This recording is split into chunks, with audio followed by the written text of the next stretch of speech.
Hello, friends, and welcome to episode 1090 of the Juicebox Podcast.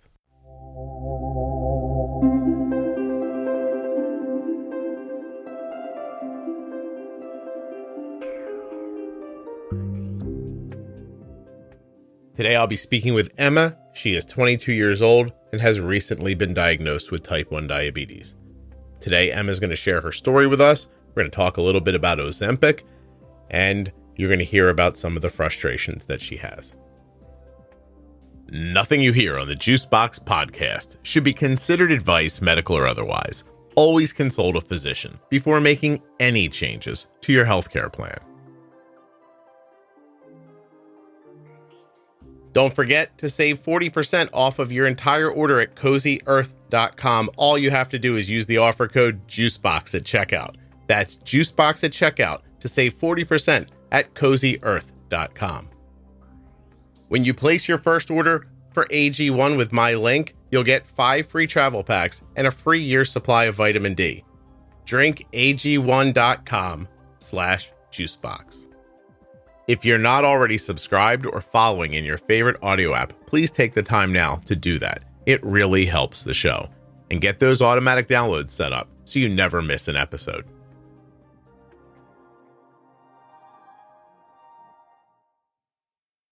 This show is sponsored today by the glucagon that my daughter carries, Gvoke HypoPen. Find out more at gvokeglucagon.com/juicebox. Hi, I'm Emma. I am 22 years old and I have type 1 diabetes. Emma, how long have you had type 1? For about a little over a year. Ooh, this is fresh. Yeah. Okay. Did that suck?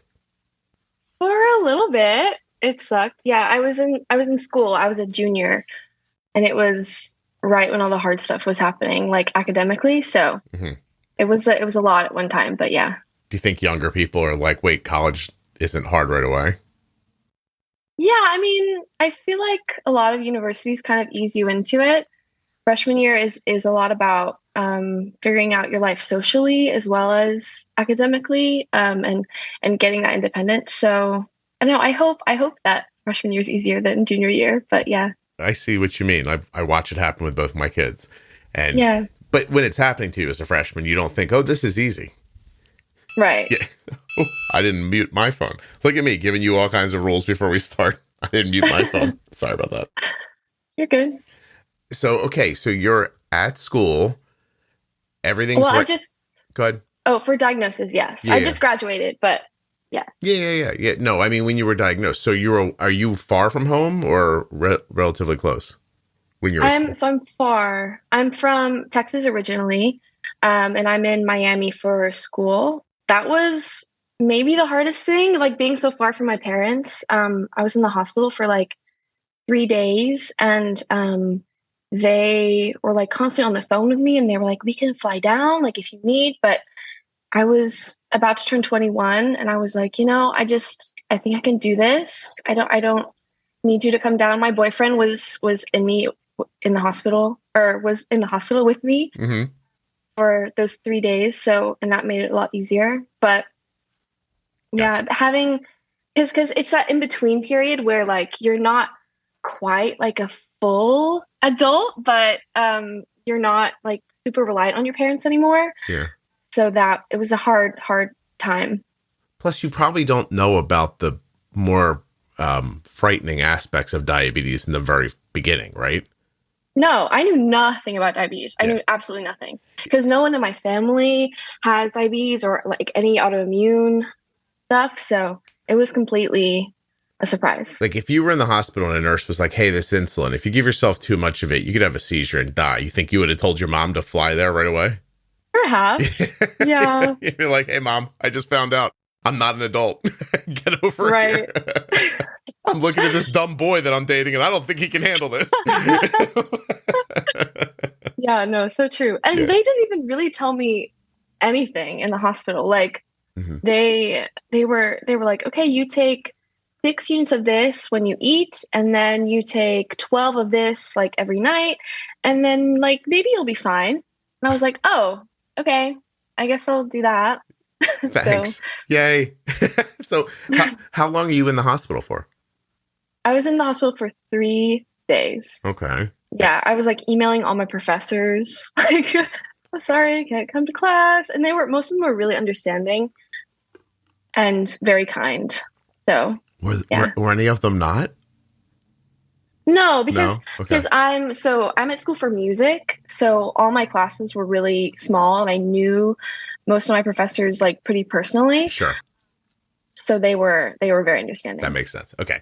So you get back to school and it's just back to the schedule. So do you learn diabetes while you're going to class, or do you take a couple days off? When you have diabetes and use insulin, low blood sugar can happen when you don't expect it.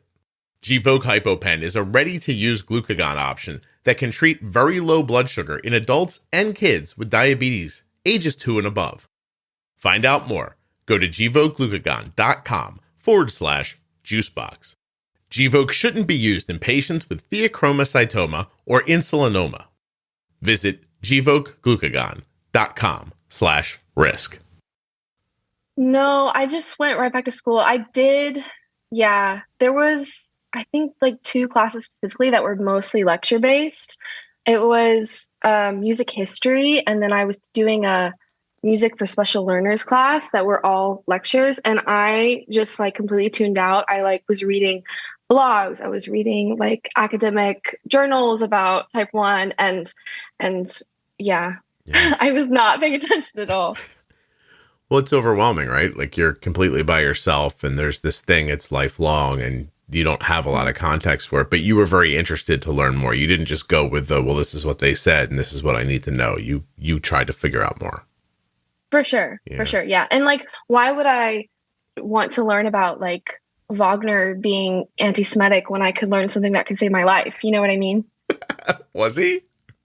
Yes. Oh, okay. Yes. All right. Well, yeah, I mean, that also seems like something you could learn in 4 seconds. Like you told me now, and I'll never forget that. I'll be like, okay. There you go. Yeah.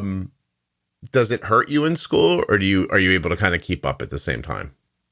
My GPA dropped a little bit. I think that semester I was sitting at like a 3.8, and I think that specific semester it was like 3.4. No. Yeah. I think that'll be okay. But yeah, no, I'm good. I graduated, got my degree. So you got your degree in music, but are you teaching music? Yeah. So my degree is in music education. Oh, wow. Little kids, or who are you teaching?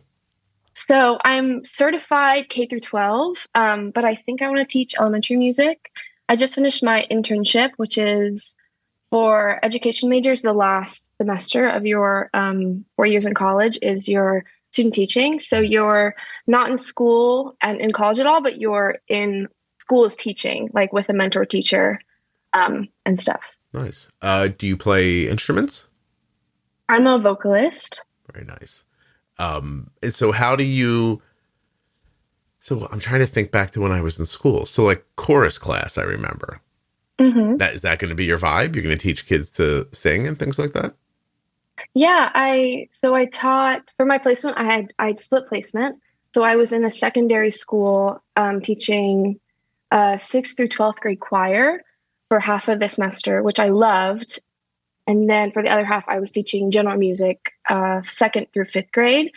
And I really loved both. Coming into it, I thought that I was just elementary because like my mind kind of works that way. And my mom is also a music educator. She teaches little kids too. Mm-hmm.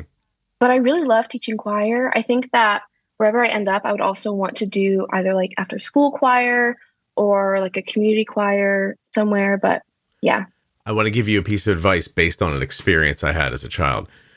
Okay. Don't let your skirt get stuck in your leggings before you go up on stage to run the like thing when all the parents come. Okay. Deal. I watched that happen to a lady. Not to make that happen. She didn't seem, she was embarrassed. She was very, very embarrassed. Oh, no. It was terrible. Yeah. That seems bad. Yeah. Don't do that. I think you're going to be fine after that. Okay. All right. Deal. Okay. So you've only had diabetes now for like a year. So do they give you technology at the hospital? Do you learn about technology? Are you still MDI? What is happening with all that? So I was MDI for the first like 3 months. And I had, first it was like long-acting pen, short-acting pen. Well, no, it was always that. But I got the in pen about like a week after I got out of the hospital, which was really awesome. And I was on the in pen for like 3 months. At diagnosis, my A1C was 11.9. Uh-huh. And then after the first 3 months on the in pen, I dropped it to 6.5, which was great. Yeah, no kidding. Are you very active? No, No. not at all, actually. I like walk to school and stuff, but no. It's very honest. It's very honest. You're like, no, I am not. I'm not an active person. What would you consider your kind of fueling plan? Like, how did you eat prior to diabetes? My boyfriend cooks a lot for me. And he's Cuban, so he would make a lot of like Cuban food. And at the time, he was working in a restaurant, so he was also learning other stuff too. But I would just eat whatever he would make for me, which was, yeah. But right now, well, after diagnosis, I was getting all this information from like the hospital and things of like, you have to do this like half, this like plate diagram thing where half of it is vegetables and the other half is like, or quarter is protein and carbs or whatever, which is more of a type 2 thing, but that's what they told me. So I kind of just like ran with that. And my boyfriend, I started like meal prepping, which really I think was a key factor in bringing my A1C down. Like, because having those consistent meals that I like could learn what to bolus for like throughout the week, and just every time it was easier because I knew what to expect, that made it a lot easier. You know, I joked about this boy earlier, but it sounds like he was pretty invested in helping you. No, he's the best. And he, like, out of everyone in my life, even really my parents, like he's taken the most time to like learn about type 1, and like he knows what most of my alarms mean. He knows what to do if anything happens. And he like cooks for me, and he learned how to carb count like in a few weeks, and was helpful in that way too. He learned how to tell me like when to pre-bolus and stuff, because since he was cooking, he would be the one that would know when the food would be ready in 20 minutes. So he'd be like, okay, you need to bolus now, because he learned about pre-bolusing and things like that. So that's really nice. Amazing. Yeah. He deserves a long leash in case he messes up. You know what I mean? Like maybe because eventually he's going to screw something up. So just, remember this part then. He did learn about pre-bolusing. So, oh, wow, that's really that's wonderful, especially because you're by yourself. I mean, there's nobody else there. How much do you allow friends into this new world? I kind of let them decide. I mean, like my roommate in college, she's like on my Dexcom, obviously. Mm-hmm. She's learned less about it, but she kind of knows the ropes, I think. So I do, but if my friends are like, can I be on your Dexcom? I'll be like, yes. And I'll send them an invite, because I think that that's super cute for them to know how I'm doing. And I have, this is going to sound so like young, but I have a private Snapchat story that's called Diabetes Diaries. And that's what I like post on all the updates of like, and then the first 2 months it was like, ugh, I'm low, or like, ugh, I'm high, or like, this is me putting on my Dexcom or my Omnipod when I got that. Yeah, some of my friends are more invested than others, but the people on that story are the people that have like shown interest in learning about diabetes, which I think is really awesome. Can you tell me a little bit about wanting to share it that way? Like, what's the reason it makes you like, I mean, you know what I mean? Like, what makes you start doing that? Mm-hmm. And what did you get from it or not get from it? I think, I don't know. Because I'm not really someone who like puts everything on social media either. Mm-hmm. But like when I was diagnosed, I knew absolutely nothing about type 1, even though I knew people.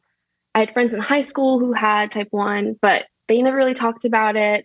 So I didn't know anything. And there's so many like misconceptions and stereotypes and like just like things that people don't know. So I don't know. I like to advocate for people with type 1. It felt important then to help other people understand the reality of what had happened to you. Yeah. Okay. Yeah. Do you think you did that? Do you think you reached people and changed their opinions or educated them? I think so.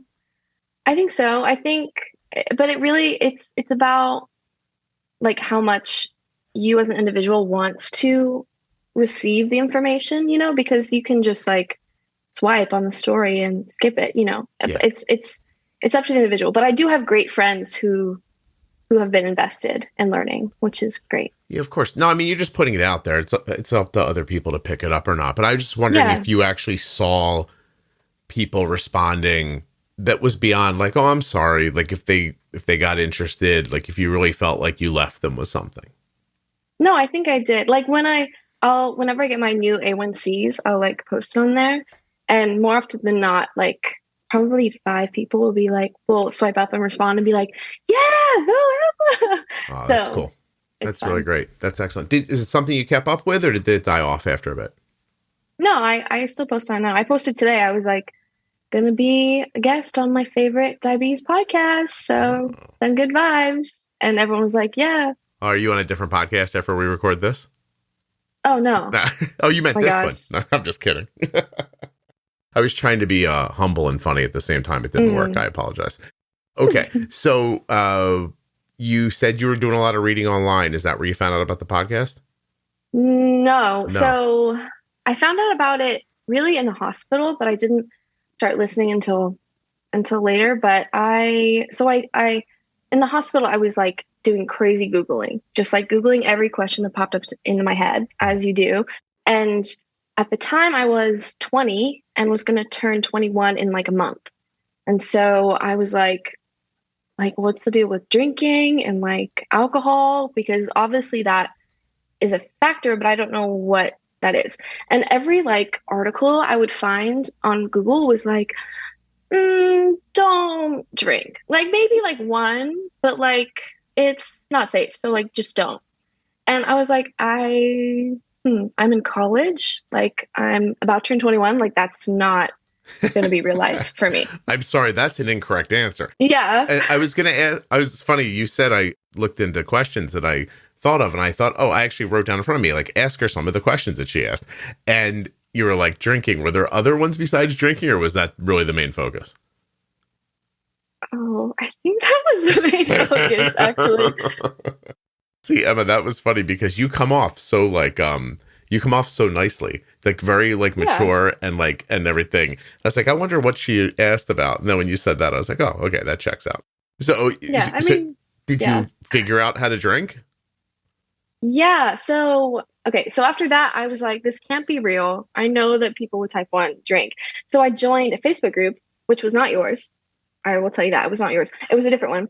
And I made a post and I was like, hey, like I just got diagnosed, sitting in the hospital, about to turn 21. Like, what's the deal with drinking? Any like advice or like tips and tricks would be welcome. And I got like probably like just dozens of comments, and ranging from like, no, I don't drink, or like, yeah, I'll have a beer, or like, oh, wine works for me, seltzers, whatever. And then people were like, don't bolus because you'll go high, but then you'll come crashing down. Things like that. Other people were like, no, just smoke weed. Like, don't mess with alcohol. People are like, skip vodka, go right to morphine. Yeah. So like tons of advice. And then one of them was like, listen to this episode of this podcast. And it was a link to one of your After Dark episodes about alcohol. Oh, sure. Yeah. I remember doing that one.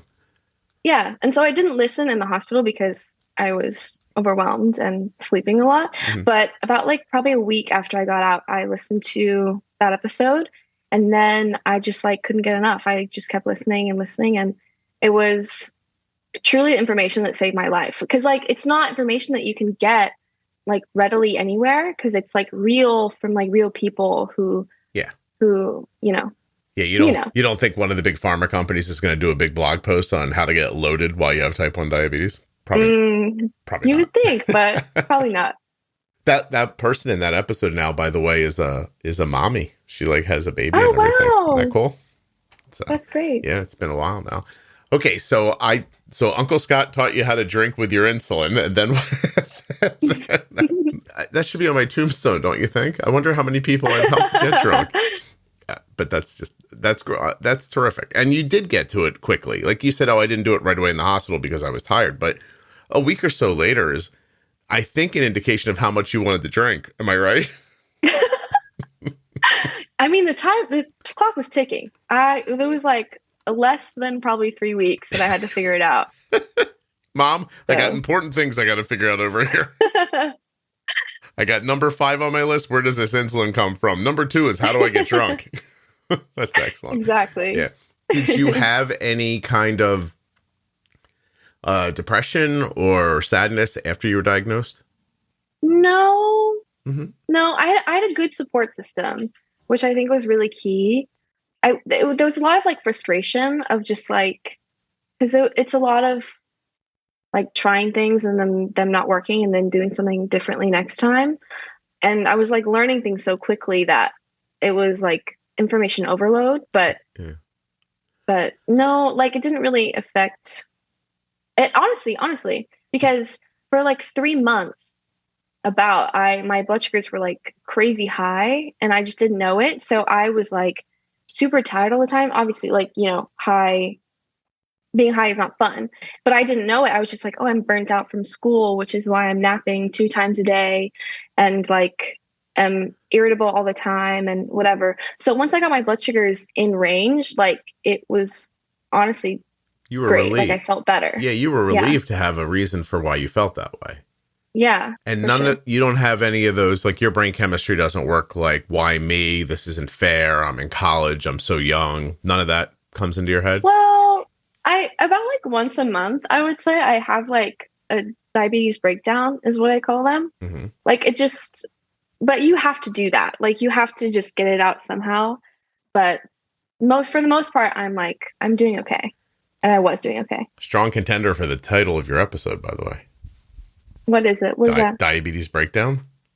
Yeah. It's got double entendre, means different things. It's going to be fantastic. Okay. Mm-hmm. So I get that. Like, where does the breakdown go to? Like, do you throw something? Is it like loud cursing, screaming into a pillow, crying?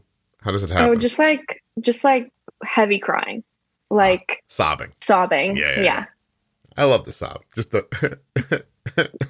Yeah. No. It really is like you feel better afterwards, don't you? Truly, yeah. And I'm like a crier in general, so this on top of that was bound to happen that way. I had one at school, which was not fun at all. Yeah. Like not in class or just in your dorm?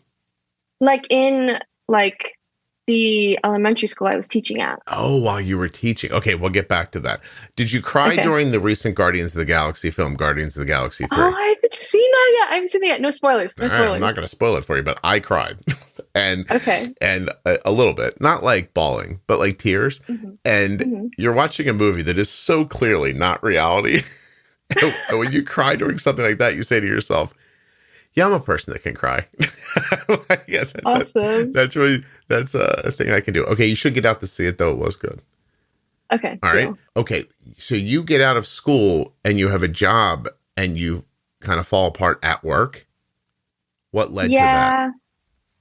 So what happened was, so my teacher, both my teachers, like my mentor teachers at the schools, knew I had diabetes and but they didn't know much, obviously. So like when they would hear alarms, he'd be like, "Are you good?" I'd be like, "Yeah, fine." But there was one day where my teacher, it was a Wednesday, so she had planning all day, planning periods, no real classes with kids, which was fortunate for me because this happened. But she was saying yesterday, the day before that she was going to take me out to lunch or whatever. And I forgot about that. And I brought my lunch. And then 20 minutes before the time that we usually eat, I pre-bolused, obviously, so that I could eat. But then like 10 minutes after that, she like came in and was like, do you want to leave for lunch in like however long? And I was like, oh, yeah. And I didn't want to be like a bother. So I was like, yeah, sure. And I was like, okay, maybe I can just like have something to eat now. So I won't have to have as many carbs and then it'll balance out. And then I'll just like bolus when I get there. And then like the place that we were going to pick up food was like closed. And then she like didn't really do anything about it. And we just like moved on to like lesson planning. And I was like, oh, she's like, bummer, this is closed. Let's go back to work. Yeah. Like we'll just figure it out after like I explain this lesson plan to you. And I was like, no, Emma's gonna be flipping around like a fish by then. So right, exactly. Yeah. And so then I was like, I'll be right back. And I was like, okay. So I like go to the vending machine in the lounge, and I was like, I'll just get like a soda, and then I'll just sip on it, and it'll be okay. And then the vending machine was cash only. Which that is so stupid because cash doesn't exist anymore. That's not real money. Like, why would that be a thing? Of course. So I was like freaking out. I was like crying. Consider breaking the glass? No. And there wasn't even like soda. It was like Gatorade. And I was like, ugh. So, it's not even what I want. You're going to go to all this trouble to get into this machine to get something I don't even want. Oh, wow. No, it was horrible. It was horrible. And so then I like texted her and I was like, I just need to eat lunch. And she was like, okay, I understand. Like, let's do it. Let's eat. And it was just so frustrating. And then I went high, which was so annoying. It was so annoying with all that going on. And yeah. You probably got hit pretty hard with some adrenaline when you realized there was no food. Yeah. No. And so after all that, do you just melt down? Yeah. Like mascara running down my cheeks. It was bad. And we had lunch with the art teacher too, who was like also crazy in a good way. And I just got to like vent to them, which was good. They all are, by the way, the art teachers. yeah, for sure. Yeah, just like hippies and like that kind of vibe. I remember my art teacher. I remember my art teacher when I was in middle school had a cow's skull, and it had real? Yeah, a real cow skull. It had like a bullet hole in it, so you could see that the cow was put down for meat. And then anytime someone looked at it, she would tell you about being a vegetarian. Like it was my God. It was her starter for, like, she wanted to bang the drum for not eating meat. And so that thing there, I think I always got the vibe was that was supposed to horrify you. And then I think she thought she was going to create a legion of vegetarians from it. It did not work on me. Yeah. No, but and Arden's art teacher in high school, she's like, she's so nice and gentle, and like that's how she talks about her. Like, she's gentle, and it's interesting. So these ladies were, I'm sorry, they were ladies. Yeah. These ladies were supportive and understanding. They just listened. Did you feel supported?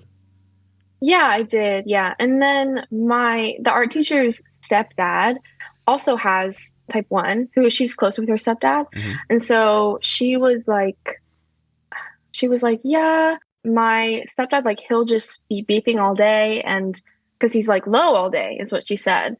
Like, and her mom and her are like, you just have to eat a little something like every few hours and you'll be okay. But he's like waking up in the night cause he's low. And so I try to like give her a little, like, you just need a lower basal maybe, but those words don't mean anything to her. So I don't know, but they were very understanding. I have one more question about that moment. The end when it's mascara and everything that's happening, is that frustration, anger, fear? What was motivating your feelings? Definitely frustration and anger too. Cause I get frustrated about like the situation, and then it's just like a broader anger of like, why is this happening in my life? Like, cause there's no reason. Like, my family doesn't have autoimmune stuff. So it's there's just nothing like, at all. We don't have celiac somewhere or nothing. No, which is so annoying. It's so annoying. Super random that it was me. Unpleasant. Yeah. Did your diagnosis, was it precipitated by a virus of any kind? I think so. They never said that, but I got sick in December of my junior year. And then I like never really, like, it like took months for like the cough to go away. Yeah. And then that kind of lines up with my A1C too being so high. It was about 3 months. after that I got diagnosed. So, do you know what kind of illness it was? No, just like a cold. Okay. But you couldn't shake it. No. Almost like, and then I'm sorry, almost like your immune system was busy doing something else. Yeah. Like beating up your pancreas. Right. Yeah. I gotcha. I'm sorry. And then, it was so after I got sick, that was when I started seeing the symptoms that I know now were high blood sugars, like thirsty all the time. I was like peeing a lot, like waking up in the night to go to the bathroom and stuff. And what's super funny is that when all that was happening and I was so thirsty all the time, I was craving juice. So I would whenever I would go to the store to get something or the market at school, I would be like, what juice do I want? Because I was a self-proclaimed juice girl, which is hilarious because it was just driving my blood sugar so high. I know it. And I would feel like garbage after I was drinking all this juice. But yeah. Were people calling you juice girl, or was this just something you had attached to yourself? No, I was just like, oh, I'm a juice girl. I'm going to go get a juice. And then I would go get a juice. I don't think juice girl beats out diabetes breakdown, but I'll jot it down. Don't worry. I'll jot it down. I'm juice girl. That's the worst superhero. Yeah, for real. What are you going to do with that? Like squirt people in the face with a little straw, maybe. Yeah, you're not going to stop much crime that way. What if, I don't know if you've done this, but I'm going to ask. Have you given any consideration to how this impacted you at the age you were diagnosed versus how it would have been if you were younger when it happened? I do. Yeah. I think that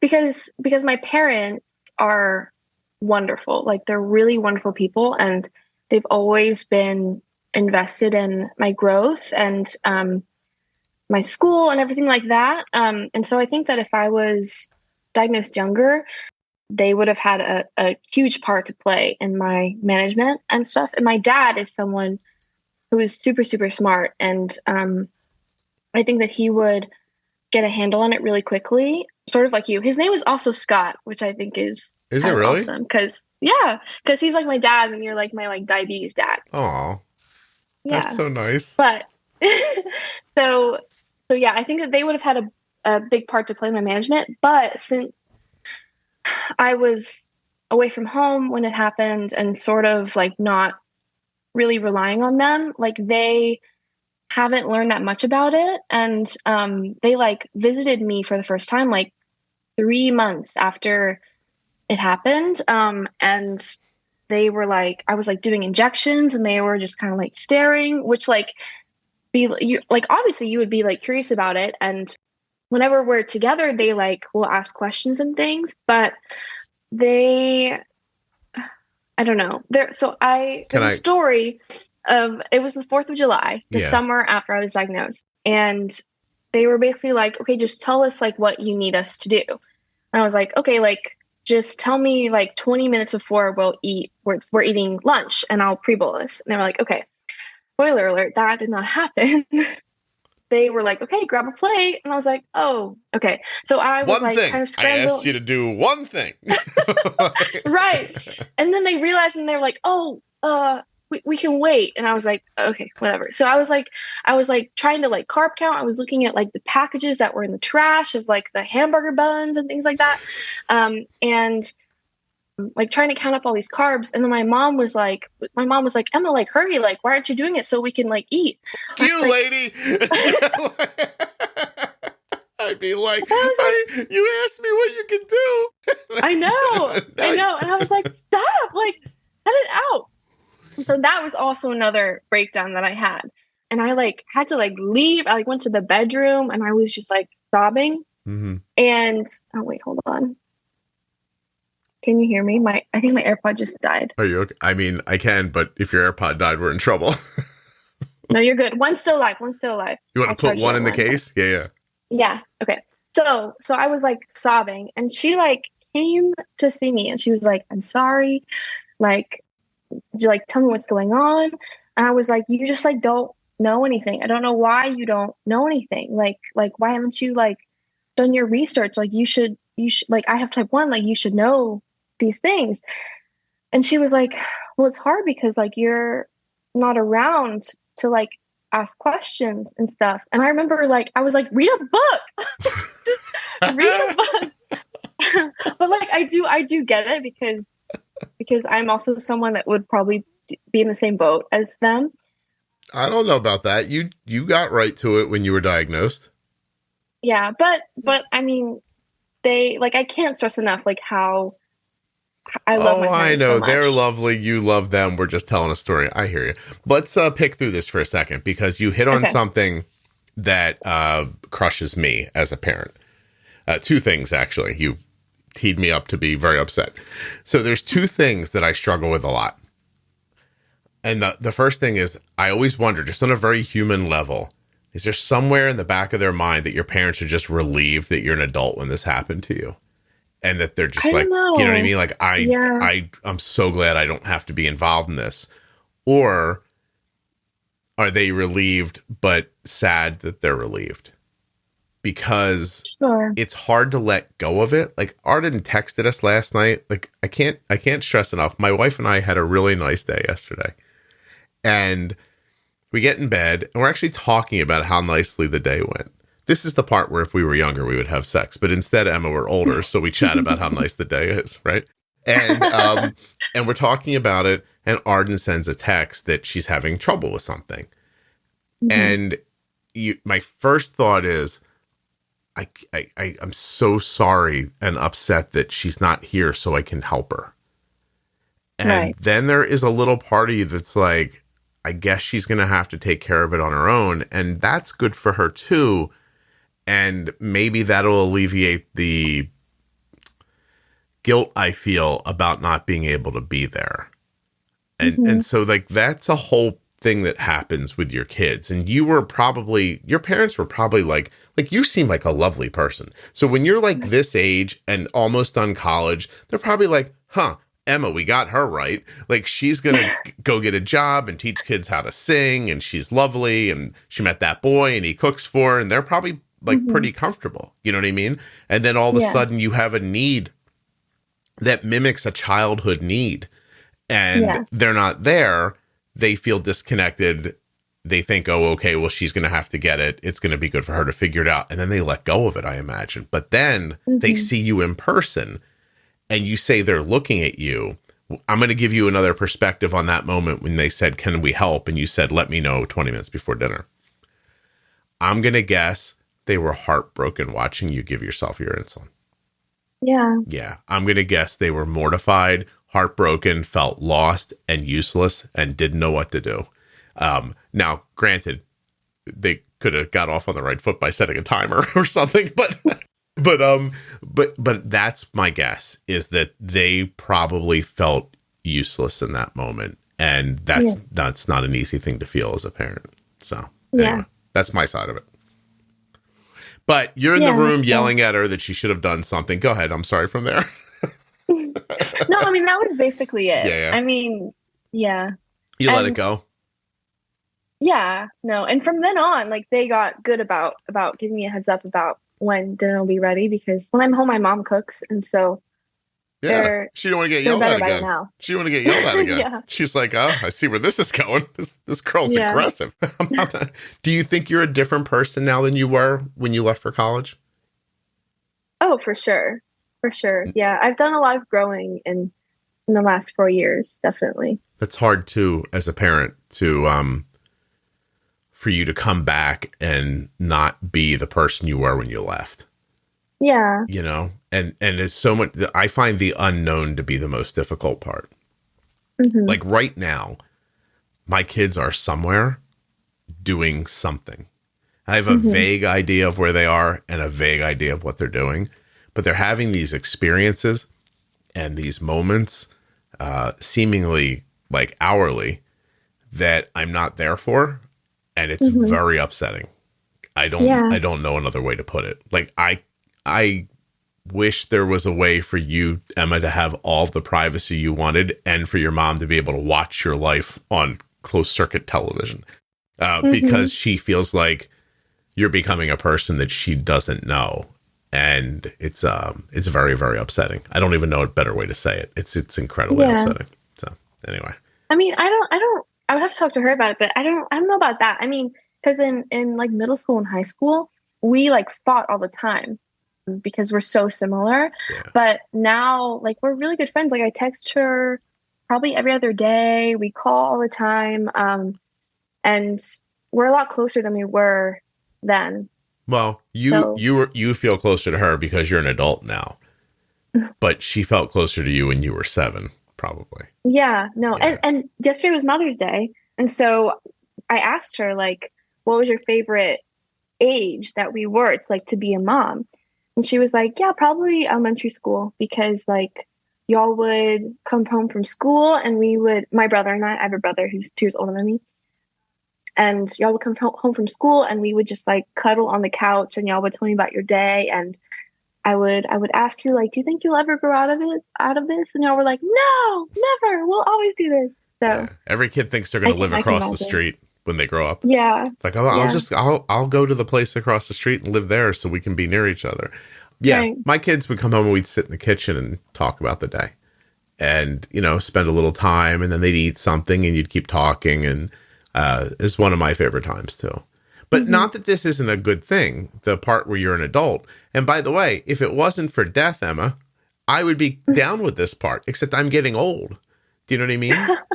You right. Yeah. So I don't want to, I don't know. It just feels like that things happen in big sections, and that at some point, one of my kids is going to get married or something like that. And then the next thing you know, like, I'm going to be the old guy at the wedding, and then they'll make a baby maybe. And a few years later, I'll be the guy that comes around and sees the baby sometimes. And like, it just feels like you're like momenting your life away. And when when they're little, like when you were little, it feels like you have forever. I know these are cliched things to say, but they are absolutely true. So anyway, my point is, they really did let you down by not telling you about when dinner was coming. And these people are bastards, and they really have to try harder. So no, don't say that. They text me every time that I'm low. Whenever they get a low alert, they're like the first people to text me. How do you handle that? Are you good with that? Yeah, well, normally I have it under control, because I usually like see lows coming before they happen, because I'm like just constantly checking my blood sugar. It's kind of crazy. And so I'll just normally text back and be like, yeah, treating it, or like just change my sensor so it's like fake, those things. If I scrolled back through my text with Arden for the last week, what you would see is, do you think it's okay if I park here? With photos of where she parked. A soap she wants me to send to her, which I've taken care of. And then just a string of like, stop. I know. Leave me alone. Stop. Oh, the table ripped off my Omnipod. There was a new one. Oh gosh. Arden had this thing that happened to her at school that it's a cascading event that just kept cascading. And it was just, she was in class and turned around and never, I really mean this. I'm genuinely saying this. Arden's been using an Omnipod since she was 4, and she's almost 19. This is the only one I've ever remembered getting knocked off. But she gets she gets knocked off in class. She's like, oh, I'm going to be back soon. She goes back home, ends up not feeling well and being tired, and then falling asleep before she replaced her pump. So luckily she was having like a low before that. So the low held her for hours, but we didn't know, like, so we're looking at her blood sugar. Her blood sugar is like rock solid. And by the way, on Night Scout, everything looks okay because she didn't disconnect the pod. So the pod was still running. It was in her purse pumping insulin when it was trying to pump insulin, right? But she's asleep the whole time. And then I'm texting her. I'm like, Arden, like, something's wrong. Your blood sugar's going up, blah, blah, blah. She doesn't wake up right away. She finally gets up. And then I'm like, I don't understand. Like, I see it bolusing, but your blood sugar is not acting like it. And then finally she tells me what happened. So the pod's like in her purse bolusing. And her blood sugar, she's asleep, doesn't feel well, and her blood sugar's shooting up. So then I'm like, Arden, listen, we have to test here because we don't want you to go into DKA. You haven't had insulin for hours, like, this whole thing. And she's like, I'm not in DKA. And I'm like, I don't think that's how that works, that you just get to decide you're not. And she's like, I already put a new pod on. I made a big bolus. It's going to be fine. It's going to start going down. And I'm like, all right. And she really did handle it. Like she took care of it. But it's a good example of like a whole bunch of like events, like just a confluence of events that led to a moment where, like, if I wasn't watching her blood sugar and trying to wake her up, I don't know how long she would have slept, and maybe she would have woken up in DKA. It's very scary. You should not have children, Emma. It is a thing. It's very upsetting. Very, very upsetting. Then you love them, and then stuff like this happens, and it just takes years off your life. It's terrible. Oh yeah. Yeah, don't do it. My biggest fear is having a kid, because I'm definitely going to have kids. Duh. But for sure. My biggest fear is one of them getting type 1. Yeah, and now that could happen. Yeah. Yeah, before you were like, that can't happen, which, by the way, it could have. But now you're like, that. Now you're actually worried about it. Yeah, no. I had a breakdown about that, too. Tell me. In Europe. In Europe? How'd you get to go to Europe, first of all, Fancy? What are you doing? I've been to Europe a few times, but this particular time was with the choir that I sing in at school. We did a European tour for like 2 weeks, which was awesome. That's amazing. And but you had a breakdown in Europe while you're singing about the fact that you might have a baby one day and it maybe could have diabetes. Not while I was singing, but it was, so I don't know. School trips are weird in college because you're all adults, so you can do whatever you want. So we had tons of free time, and at night especially. And so people would, go out, obviously. So we were at this bar and in London, and I asked for a Diet Coke and rum, obviously.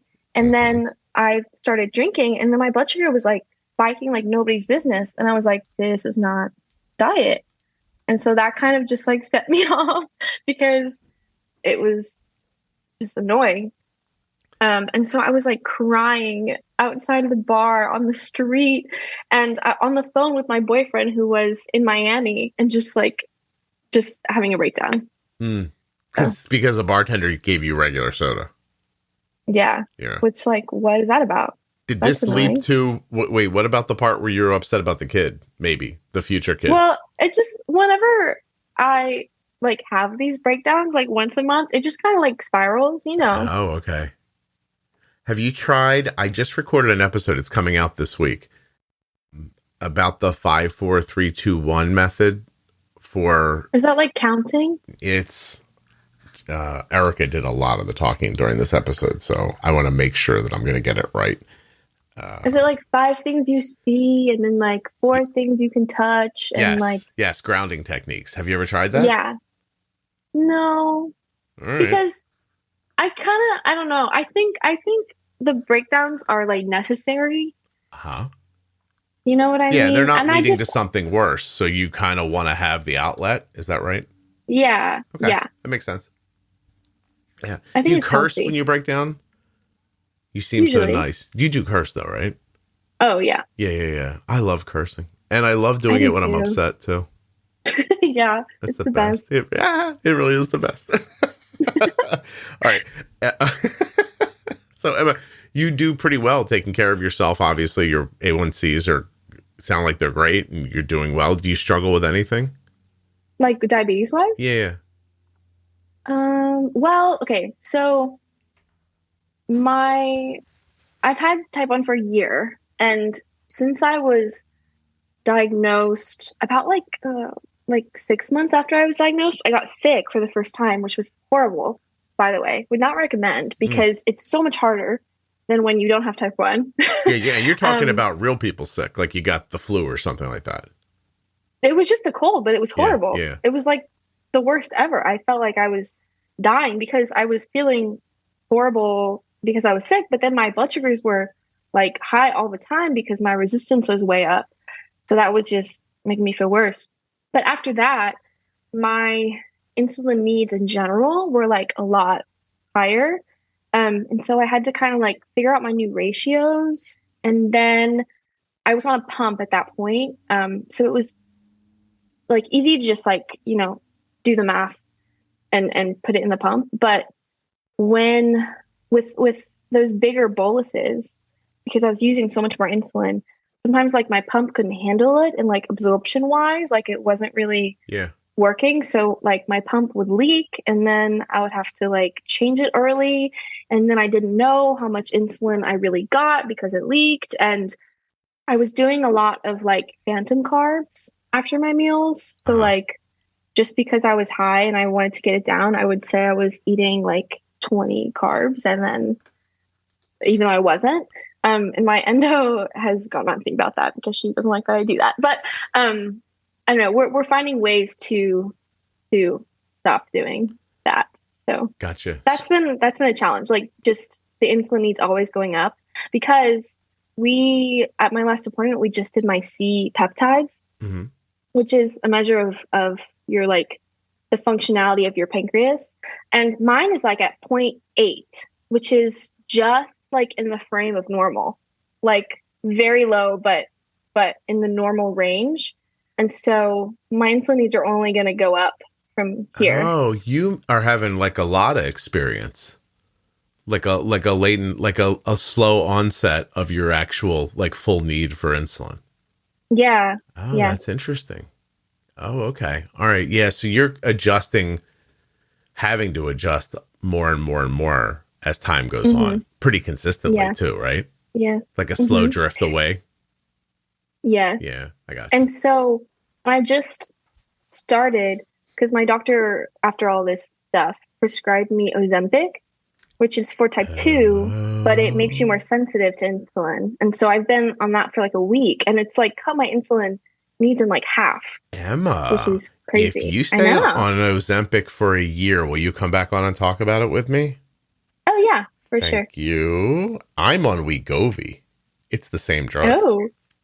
Oh, cool. Ozempic and Wegovy are the same molecule. They get different names, so they can be used for different things. So I'm prescribed Wegovy for weight loss. You would be prescribed Ozempic for type 2 diabetes, weight loss. How are you getting it for type 1? What's your diagnosis that leads to you getting it? I guess like high insulin resistance. Yeah. And your insurance company paid for it? Yeah. Ooh. Well, that's awesome. Good news. Are you on your own insurance with that school? No, it's my dad. I was going to say, are you on like somebody who's had like been making money for 35 years insurance? Yeah. Yeah. Those insurances are usually better. Yeah. Okay. Interesting. And you can stay on your dad's insurance for a few more years till you're 26, right? Yeah. Gotcha. On Scott's insurance. Yeah. I don't love my name, by the way. Well, my dad's first name is actually Christopher, and his middle name is Scott, so he chose Scott. Really? Would I choose Scott or Christopher? Hold on. I don't know. I don't use my name. Like, my name doesn't get used often. Like, nobody calls me Scott. What do they call you? Nothing. Do people call you Emma? Like, is that how people get your attention? Yeah, or Miss Gladden. Do you want your last name in there, or should I take that out? Yeah, that's fine. Okay. Yeah, I don't know. Nobody says my name. Like my mom once in a while, maybe. But yeah, I think Dad. I don't know. Kelly called me stupid the other day. I don't think she was even kidding. It was very hurtful. I said, "You think I'm stupid?" She goes, "Sometimes." I was like, "Oh, God, all right." Really ruined my afternoon. I was like, yeah. I'll do it. Yeah. Tell me a little bit. I mean, I'm remiss if I don't ask, right? Like, you've hinted at it 2 or 3 times now. You like the podcast? I do. What do you get from it? Oh gosh. I think just everything I've learned about diabetes has been from the podcast. As many like journals and books and things that I read when I was first diagnosed, like this was the most helpful information because it was so accessible, and like I could just listen to it in the car or when I'm walking, and I don't know. I think that what you do is so so valuable because it just helps so many people. And like, I can't count how many people I've like recommended the podcast to, whether they're like people with type 1 or like family members that I've sent episodes to. I think that it's so valuable what you do. Really. I'm happy, very, very happy that you enjoy it and it's doing something for you. And that's how it grows. Like you just described how a podcast gets bigger. Yeah. Because it really doesn't move without the listeners sharing it with other people. And then eventually it would die if they didn't do that. So it's very cool that it means enough to you and is valuable enough to you that you'd share it with somebody else. I appreciate that very much. So this is a management thing for you. Like you got management ideas from the podcast. Yeah. Well, and some of the After Dark episodes too, I just listened to for fun. Like the one about a stripper and like all like the ones about like drug users and things like that. I just think those are so interesting. Yeah, me too. Because it's just another take on this disease and how it affects, people. Yeah, I love talking to people, and it doesn't matter what their story is, really. Like I really enjoy hearing it. I interviewed a 9-year-old girl the other day. Oh my gosh! And I had such a good time. Wait, do you like sarcasm? She was too young for sarcasm. So right. I don't know. You're just going to have to listen to it. I had such a fun time talking to her, but I just love hearing from people and, their perspectives, their ideas, like even talking to you and seeing, like you're an interesting mix of people, right? Like you're a serious person, you're thoughtful, you're smart. You took a lot of care to learn about your own health. And at the same time, you were like, I need to know how to drink. And like, it's a good insight into the people are complex and nothing's as simple as it seems. Even with the story you told about your parents, like is very honest. And I think it'll help people to understand that, everybody's not going to just understand their diabetes right away. And it's going to take some communication and work to build that, you were able to build it with your boyfriend because he's there. And, if your parents were there, you'd build something with them too, but it wouldn't be the same as what you have with your boyfriend. And everybody can kind of have a slightly different piece of this and bring something to the support network that you have. So very cool. Right. No, it's wonderful. Is there things we haven't talked about yet that we should have? I don't want to miss anything. I don't know. I mean, I travel a lot, so I could talk a little bit about that, but did you have to travel when you were newly diagnosed, or did you have time to pull it together before you started? I took a trip to California in March after I was diagnosed. So about a month after I was diagnosed. And that was hard because I was still figuring things out. And I was also MDI, which is just less convenient than having a pump too. Yeah. I also I was staying at my roommate's house with her family, and I actually left my insulin in the fridge, which was an issue. I've done that twice now, which is not great. Abandoned your insulin at someone's home? Yeah. Did you go back? Well, the other one was an Airbnb. Well, no. So my roommate's mom brought it to Miami the next time that she came down, which was great. But the other time I left it, it was an Airbnb, and I didn't get it back, which was bad. I think they sold it on the black market. I don't know, because it was at a hotel, but it was also an Airbnb. So the people that they had come clean wasn't through the hotel. So I tried to call the hotel, and they were like, "Oh, that's not our cleaning. So we don't know." And then I couldn't really contact the host anymore because of other things. And yeah. Somebody wouldn't just walk upstairs and look for you? I guess not. People suck. Why would they not do that? Did you tell them it's important, it's expensive, it's etc.? Yeah, no, yeah. But they were like, yeah, we know, we already sold it on eBay. Yeah, right. Yeah. I once had a conversation with somebody about a lost iPad, and they're like, yeah, we don't know. And I'm like, I can track the iPad. It's exactly where you are. Really? Yeah. They're like, no. I'm like, no, it is. It's right there in the building you're in. You sure you don't have it? No. Then all of a sudden I couldn't track it anymore. I was like, oh, so you shut it off? No. I'm like, all right. I said, well, I hope you choke on the money that you get for selling my iPad and go fuck yourself. There you go. Then I got off the phone. But I don't know. Hopefully it wasn't that for you, but I'm cynical. I'm assuming that somebody saw it and was like, oh, my grandmother uses insulin. Cha-ching, Yeah, Anyway. maybe. I mean, it's so expensive nowadays, but yeah, it's also just with traveling, keeping it at the right temperature and everything is really hard. And yeah. So how do you do that? How did you figure out how to do it? Well, I keep it in a water bottle now, but when I went on this European tour with my choir, it was almost an incident because we had flown to London, I think, and we got to the airport, and then we had a bus that was there with this like British bus driver who was hilarious, but he like wanted nothing, like did not want us to touch the bags going into the like underneath the bus because it was like Tetris and he was like the best at it. So he did all the bags and it was like stressing me out that he was yelling at people helping. So I just kind of sort of like left my bags there and then went up to the bus. And then like 30 minutes after we were on the bus, I realized that my insulin was in my carry-on that was underneath the bus. That was probably not cool down there. Yeah. And I was like, oh my God, we have like a week left of this trip and am I just going to have spoiled insulin? So I freaked out, did not break down, which was fortunate. But I like told the bus driver and we were like on the way to Westminster Abbey and he was like, okay, when we get there, we'll like open up underneath the bus. And I take medications too that needs to be cold and I totally understand. And he was really sweet about it.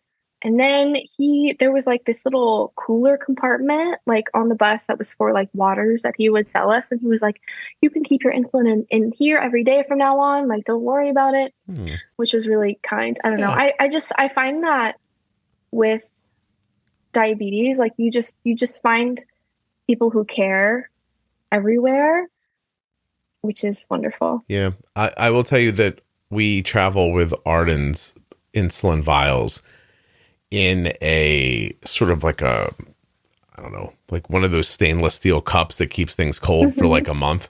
And, I put a little bit of ice in the bottom and then usually we actually put the vials in like a plastic bag to keep them dry and usually put like a little bit of a paper towel around them just to keep them like cushioned a little. And then they go, the bag and everything goes in and then more ice on top. And then I find that can stay cold for days like that. I think you've mentioned that before, and that's what I do now because I heard you do that. Oh, good. Plus, it's a little shock resistant, and it's small enough that if you can, like, even when you've got a ton of bags, you can either put it somewhere, or you can carry it with you, and you don't lose it. It's heavy enough, you have it with you. You know what I mean? Like, you don't lose track of it. Like, there's a lot of good stuff. We're actually thinking of going on a impromptu trip pretty soon to a warm weather place. So I think So you're not going to tell me where? Is it Miami? No, but we'll probably fly over Miami getting to it. Oh, okay. Just a couple of times in our life we've vacationed in St. John in the Virgin Islands when my kids were little.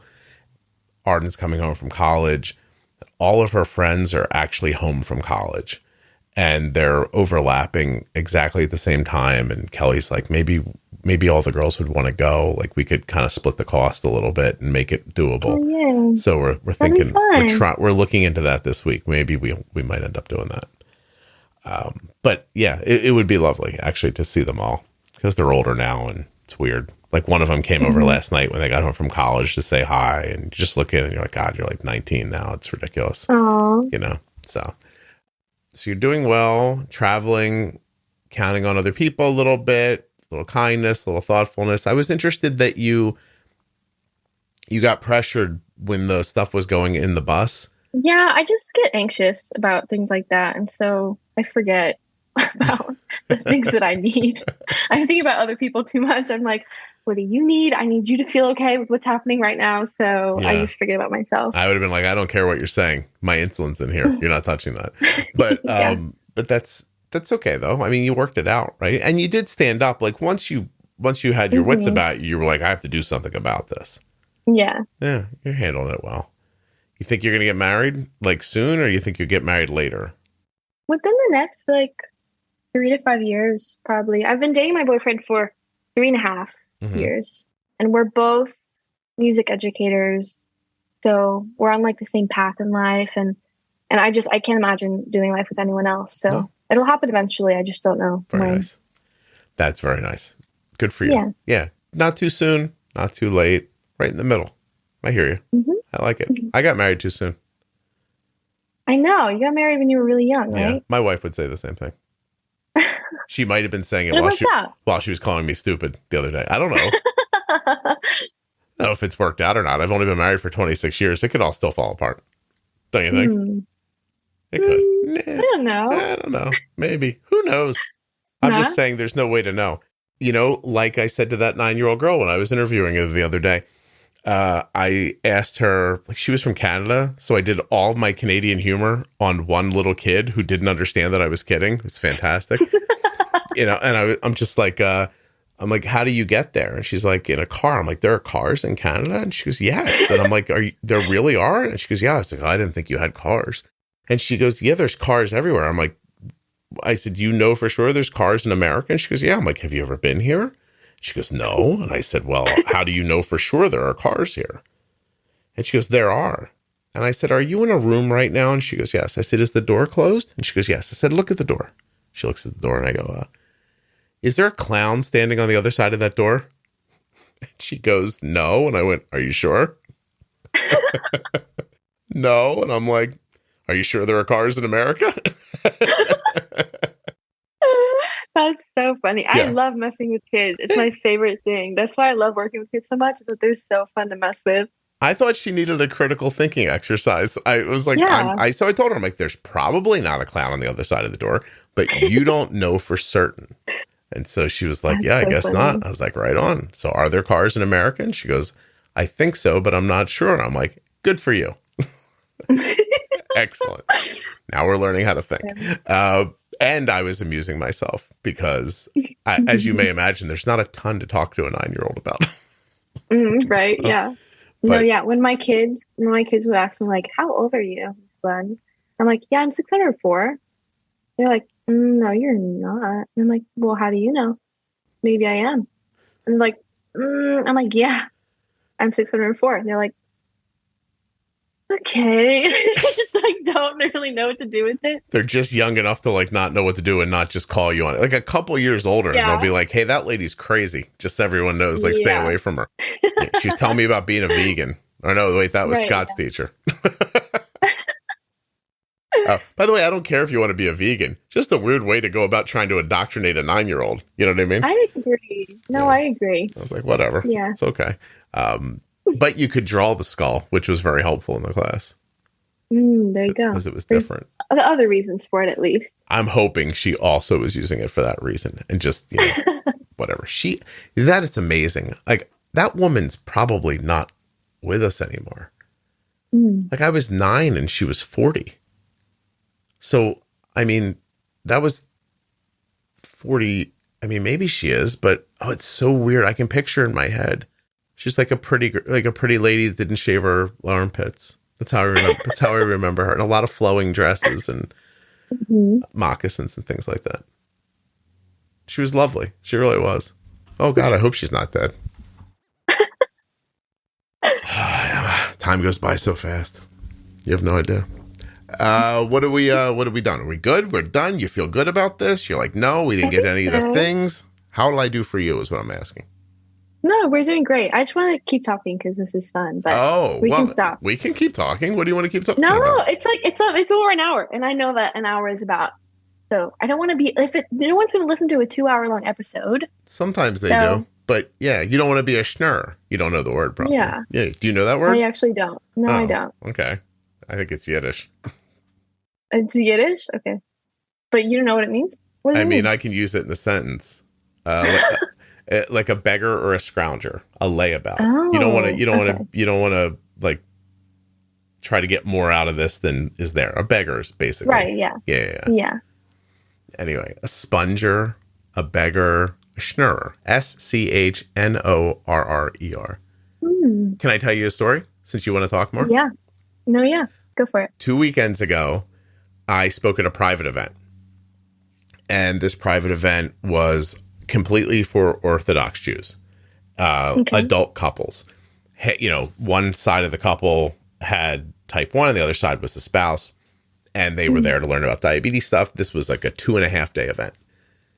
So I am immediately excited because I'm going to be able to test my Yiddish, like which I assume is bad. And people will be able to help me with my pronunciation and my understanding and stuff like that. I had a couple of times where it actually worked out for me pretty well. At one point, I was giving a talk to like 400 people, if you can imagine. And somebody said, "Thank you." I said, No, it's my pleasure. Can I ask you to do something for me? And they're like, "Yes." And I said, "How's my pronunciation on this?" And they looked at me really quizzically, and I went, "Hakimi and Chinik." Oh. And so much laughter because people were like, "How do you know that?" And so they helped me. Apparently, my pronunciation pretty good, and then they helped me understand the saying, which I use as like I would say like if Emma, like if I asked you some questions, you wouldn't answer them. I might say, "Emma, why are you hocking me in Chinik?" And I'm like, but that's how I would say it. And they were like, I think like it means like banging on a teapot. But it means like bothering somebody. Like, why are you bothering me? Why are you banging on this teapot? And I was like, okay. So they told me I was using that well. I was pretty excited. And nice. It's a meaning chopping or banging on a teapot, realizing it will make lots of noise and then break. I don't know. So why are you hocking me in Chinik? I don't know why it's like used like that. So then we had these great exercises at meals where they would bring myself and another person that was speaking there. They'd bring us the dish that everybody was about to eat, and they'd say, "Hey, tell us how many carbs you think is in this," which was really cool because it was Shabbos and a lot of the food was just very carb heavy. And I don't even know how you'd be able to like tell, like, it was crazy. So they bring this one thing and I'm up on a riser. So I'm in front of like 200 people. It was kind of weird. They had us up on a table. Like we were at a wedding, me and the other guy. It's like, felt like we were getting married. And they put the dish up in front and I stood up. And I kind of made a show of it a little bit, like made some faces and covered my mouth like, "Oh my gosh," and stuff like that. And I'm looking in, I don't know what I'm looking at. So I take a fork and I spear this thing and I hold it up and there's laughter. I'm like, what is this? What is this? And everybody's like, it's a kishka. And like, I'm hearing that from all over the room and they're laughing because I don't know what it is and everything. And I'm poking at it with my other finger while it's hanging from the fork. And I said, "I don't understand." And this woman comes up, that kind of helps lead the room. And she goes, what is it you don't understand? She grabs the microphone. She says, "He doesn't understand." I'm like, "I don't understand. If this is a kishka, then where does the saying eating my kishkas out come from?" And that led to like, oh my God, so much laughter. People were having a great time. So what I learned was a kishka, I think, is like something like inside of an animal, like in its stomach or something, or it's your kishkas. And so if you're like breaking someone's balls, like, why are you digging at my insides? Why are you eating my kishkas out? And so I got to do all that while I was at the thing. And I have to tell you, I had such a good time. That's awesome. Yeah. I got to be, all right, here's my last thing about this. I got to be the shop. Hold on a second. The what? I got to be a Shabbos goy. Do you know what that means? No, what is that? Okay. So goy means non-Jew. Okay.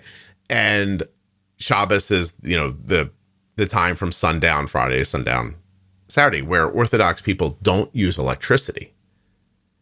So they're not allowed to use any like electric. Now this group had kind of like a pass from the rabbi to use their insulin pumps and their Dexcoms and stuff like that.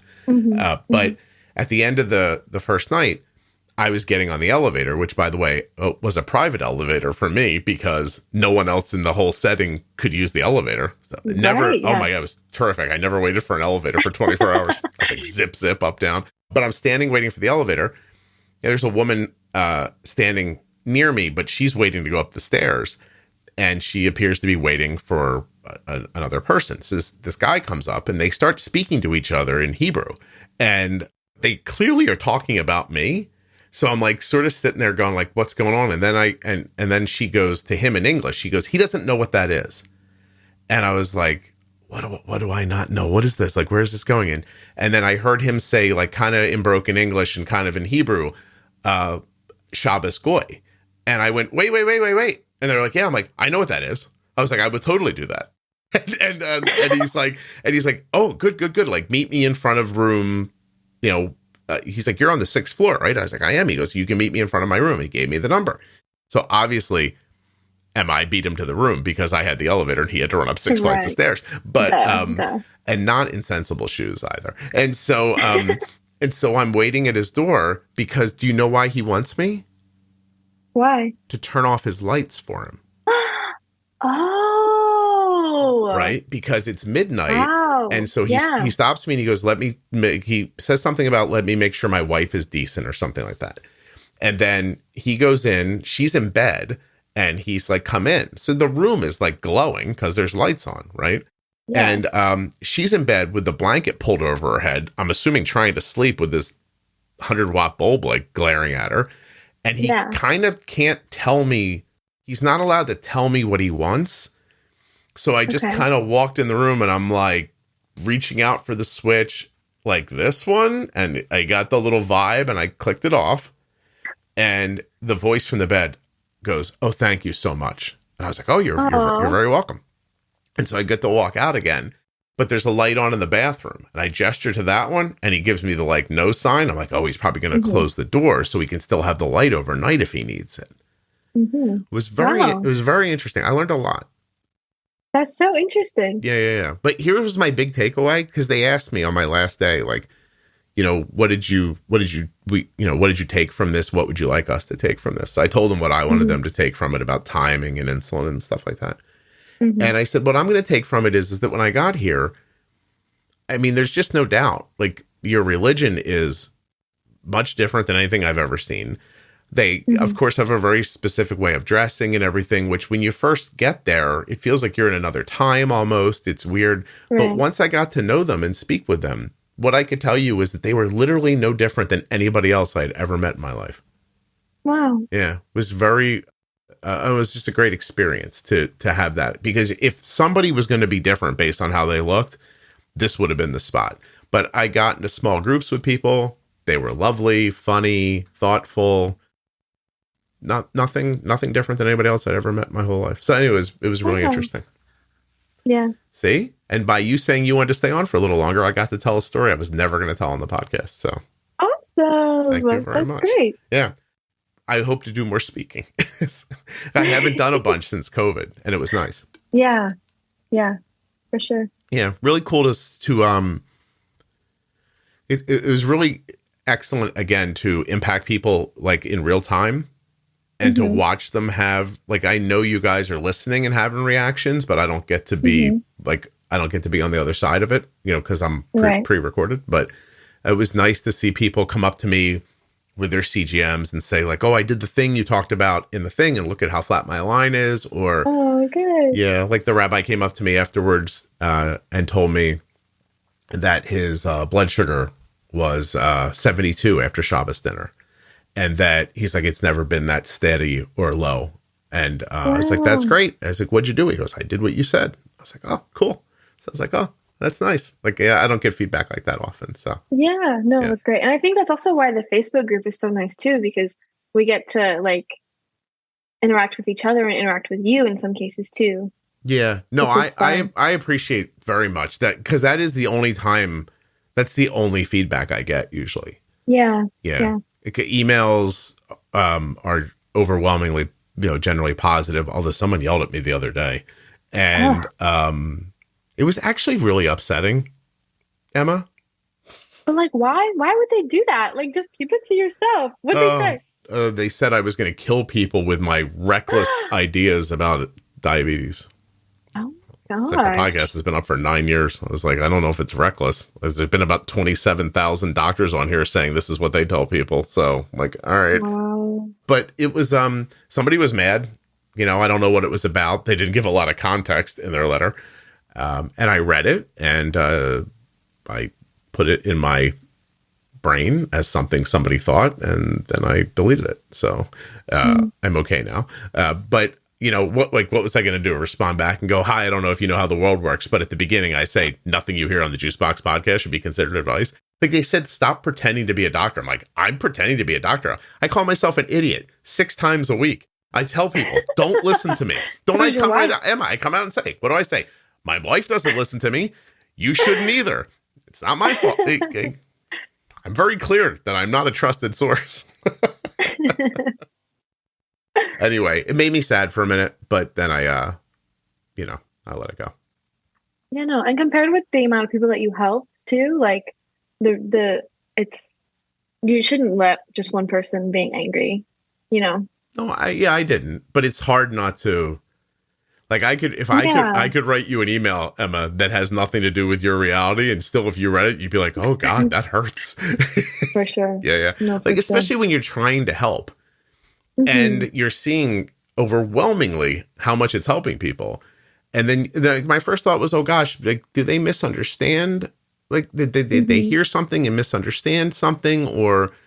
Did they maybe this is just a low carb person who's like, you tell people how to use insulin, that's not good for them. Like, I don't know what they really meant by it. You know what I mean? Mm-hmm. But it's, it wasn't fun, but I didn't hang on to it very long. Just, I looked at it and I was like, all right, well, that's somebody's opinion. And then I considered responding and I thought, I don't know, like, where's that going to go? So, I just kind of got rid of it. But anyway, you're doing well. That makes me happy. I am. I'm in the 5s now, my A1C, which is good. Get out of here. Seriously?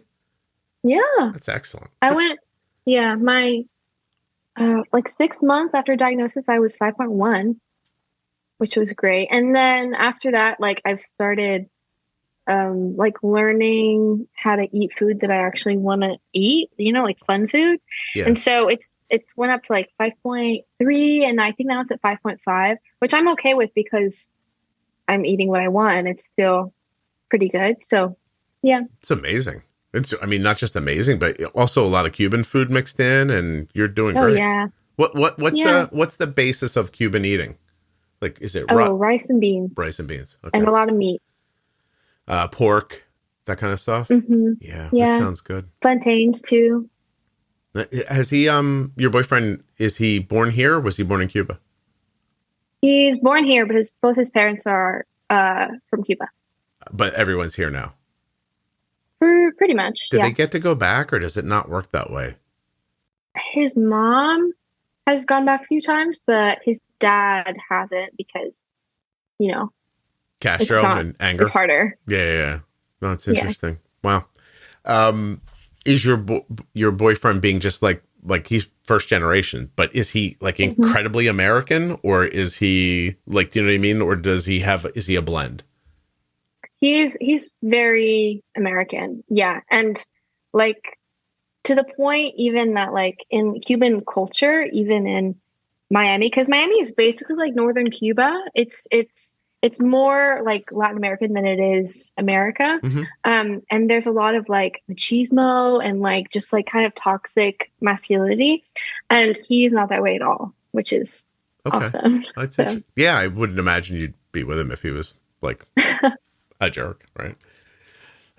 My God. And I agree with you about the Facebook group. I want to say it's one of the things I can't believe this is how my life has gone, but I'm most proud of a few things, and one of those is that Facebook group and how it helps people. Yeah, for sure. And there are people in there that don't even listen to the podcast, which I think is kind of wild.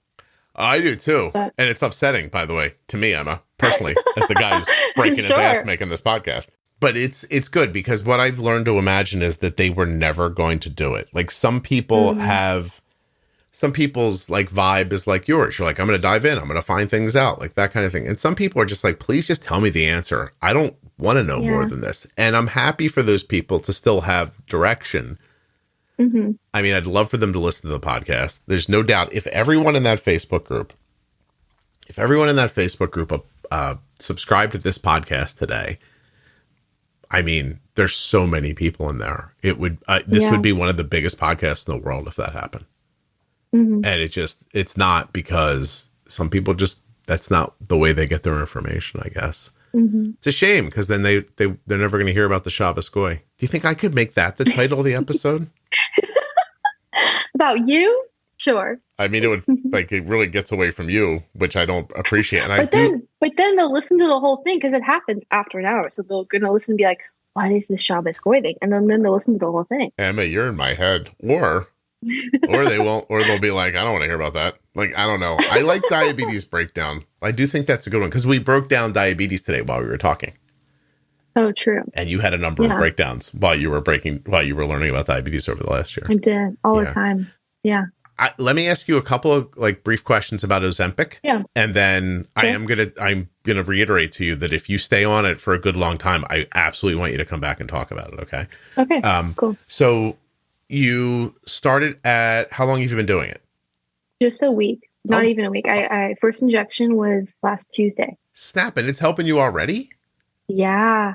Well, okay. Wait. Here's the thing: is that I'm also on my period, which also messes everything up. Mm-hmm. So I don't know how much is my menstrual cycle and how much is Ozempic, but like I've been using like half as much insulin. So do you usually use less insulin during your period? Like for the first few days before my period, I'm like super sensitive. Mm-hmm. And then like when my period starts, I get super resistant. Do you ever sing the song? Oh, Ozempic. Do you ever do that? No? No, I will though. Yeah. That's awesome. What a great jingle. Like whoever wrote that's like a genius. Okay, so wait, hold on. Do you have weight to lose?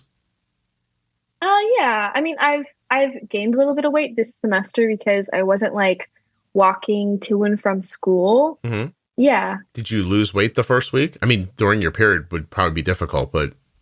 Oh, I haven't weighed myself. I don't know. You gotta weigh yourself. That's the whole. Okay, sorry. Oh my God. Sorry, I'll do that. Jesus, like way to let me down, Emma. So yeah, start weighing yourself like weekly if you want to. I do it every day on the Wegovy. Mm-hmm. I have lost 15 pounds so far, and hold on, I keep my used pens here so I can keep track. So I've done 4 injections at 0.25 milligrams so far, and 3 injections at 0.5, which I guess means I've been doing this for 7 weeks. And tomorrow is my 4th injection of 0.5, and then the next week I go up to 1, and cool. I've lost like 15 pounds so far. Wow. Yeah. So, and I haven't done much. I mean, I'm eating more salads and roughage in general, vegetables. My wife started gardening, so we have a lot of fresh like salad, like lettuce and stuff, different kinds of lettuce. And you just can't eat as much. Are you finding that you can't eat as much, or has it not hit you like that yet already? Yeah, my appetite is like kind of non-existent too. Yeah. It's sometimes like I'm in trouble now because I'm a little woozy right now because I haven't eaten yet today. So I got up. Yeah, I got up and I was like, oh, I'm going to eat now. And then I didn't have a chance. And then I was like, oh, I have to get something done for the podcast, like some back end stuff that's boring. And, if you all would subscribe, I could hire somebody to do. And, but anyway, so I'm doing like clerical stuff. Right. Yeah. And then I'm like, oh, I should eat now. And then I'm like, oh, I don't want to eat right before I like record. So I'll wait. And then we went a half an hour longer than I expected it. And I'm not hungry. Like my stomach isn't telling me I'm hungry. My brain is not telling me I'm hungry. I only know I'm hungry because I'm getting drifty in my head. And that's the only way I can tell that I haven't eaten. So what I will tell you is eat on a schedule because you're not going to think to eat if it's working on you. Right. So just pick a time. I'm in the exact same boat. Yeah. It's interesting, isn't it? Yeah. It's crazy. Yeah. Did you get any like uncomfortableness in your stomach, or God, it's only been a week. I'm not going to ask you if your stool has changed because that's just a weird way to talk to people. I'd almost just rather ask you if you're constipated or have diarrhea, but I haven't had problem with any of that. Yeah, no, it's been fine. So I've been getting, it's my period though. So like I've had some like cramps in my abdomen, and I don't know if it's like the medication or my period is the thing.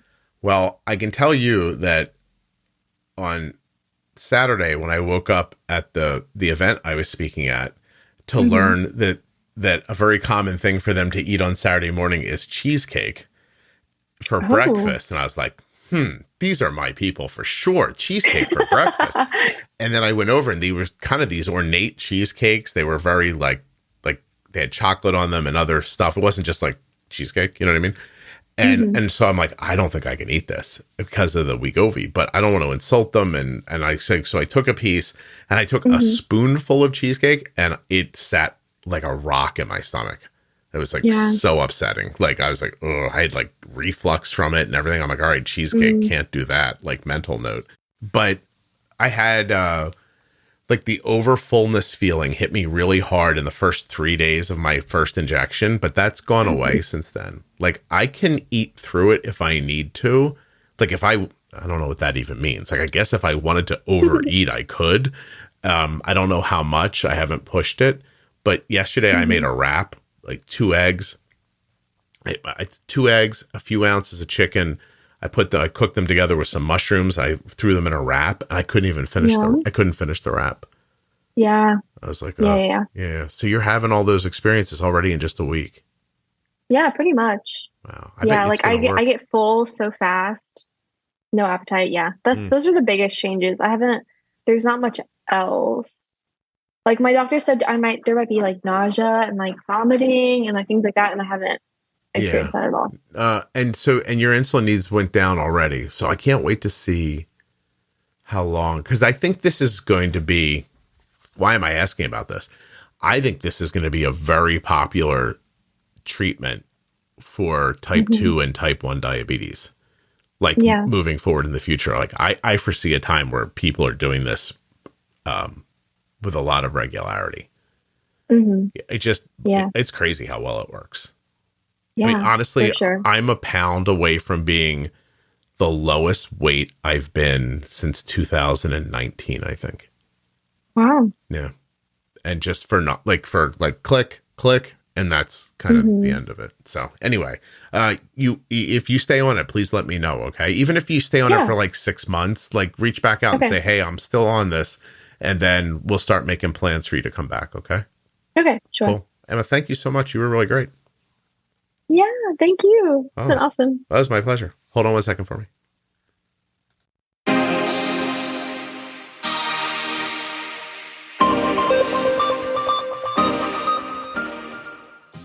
How about Emma? Thank you so much, Emma, for coming on the show and sharing your story with us. A huge thank you to one of today's sponsors, Gvoke Glucagon. Find out more about Gvoke HypoPen at gvokeglucagon.com/juicebox. You spell that GVOKEGLUCAGON.com/juicebox.